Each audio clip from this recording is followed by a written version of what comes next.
সংস্কৃতির ভ্যালু, আমাদের সংস্কৃতিতে এটার প্রভাব, আমাদের দৈনন্দিন জীবনে, আমাদের ইতিহাস সংস্কৃতিতে।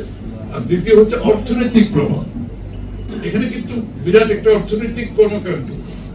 আপনি সিনেমা বলেন, থিয়েটার বলেন, মিউজিক বলেন, কামাল কুমার, এদেরকে যদি আমরা ডিজাইন করে এদের প্রোডাক্ট গুলো মূল্যায়ন করে এগুলোকে আমরা মনিটাইজ করি, ট্রেডেবল গুডস অর্থাৎ বাণিজ্যিক পণ্যে পরিণত করতে পারি, সারা বিশ্বে কিন্তু তাই হচ্ছে।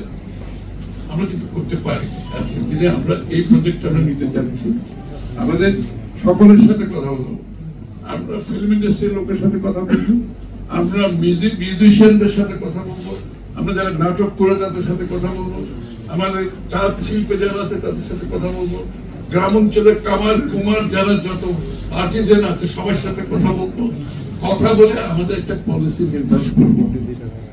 এই পলিসির মাধ্যমে একদিকে আমাদের সাংস্কৃতিক রিভাইভাল, অন্যদিকে অর্থনীতির যে বিরাট অবদান এটা রাখবো। সুতরাং এটা আমাদের কর্মসূচিতে আছে। কারণ এই পরিবর্তনের সাথে যদি আমরা এগুলো করতে না পারি, এগুলো আর জীবনে হবে না।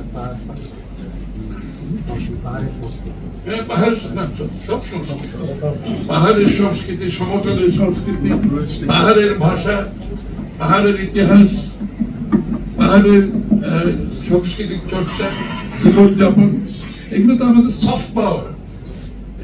যে বিশ্বের কতগুলো দেশের আপনি দেখবেন, এটা সফট পাওয়ার। এই সফট পাওয়ারের মাধ্যমে একটা দেশকে কিন্তু বিশ্বের অনেক উচ্চ জায়গায় নিয়ে যেতে পারে, এবং সবাইকে নিয়ে, সব ধর্ম, সব জাতি, সব সংস্কৃতির মধ্যে সবগুলো একটা ইন্টারেস্ট দেশে আছে, দেশের বাইরে আছে। আমরা এই কাজটা করতে যাবো ইনশাআল্লাহ। আপনাদের যে যেখানে আছেন এই ফিল্ডে আমরা আপনাদের সহযোগিতা চাই। আপনারা এগিয়ে আসেন। বাংলাদেশের ফিল্ম ইন্ডাস্ট্রি কেন এই জায়গায় থাকবে? এখানে একটা আছে, নায়ক বসে আছে, কেন এই জায়গায় থাকবে? কারণ তো নেই। জিয়া রহমান সাহেব অ্যাকচুয়ালি আপনি জানেন এফডিসি কে করেছে? আপা করেছে। আমিও জানতাম, উনি কোনোদিন বলেনি। একদিন আমাদের ওই জব্বার সাহেব আসলে ফিল্ম প্রডিউসার মুখোশ করেছেন উনি একটা ইন্টারভিউতে বলেছেন, আমি শুনে আমার আপনাকে জিজ্ঞেস করলাম, আপনি তো কোনোদিন বলেন না আপনি এফডিসি করেছেন, আপনার উদ্যোগে হয়েছে।